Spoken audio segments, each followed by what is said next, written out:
वजारत railway का अरबों रुपए की एराजी वागुजार न करवाने का एतराफ। रेलवे एराजी वागुजार करवाने की रिपोर्ट कौमी असम्बली में पेश कर दी। रिपोर्ट में बताया गया 5 साल में जेर कब्जा एराजी का सिर्फ 10% ही वागुजार करवाया जा सका है। मजीद तफसीलात जानेंगे। इस्लामाबाद से फौजिया अली हमारे साथ मौजूद है। फौजिया, आगाह कीजिएगा, रिपोर्ट में गया।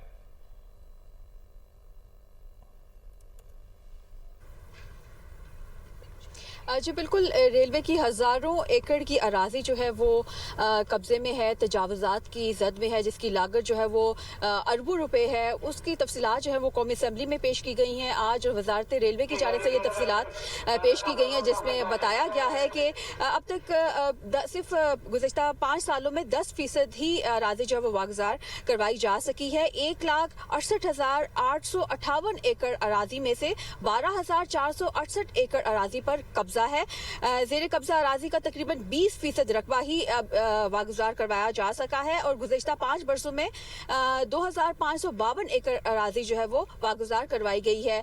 सूबों के हवाले से तफसीलात जो दी गई हैं, जिसमें पंजाब में 1,078 एकड़, सिंध में 837, खैबर पख्तूनख्वा में 419 एकड़ रकबा जो है तजावुजात। ठीक है फौजे, बहुत शुक्रिया आपका।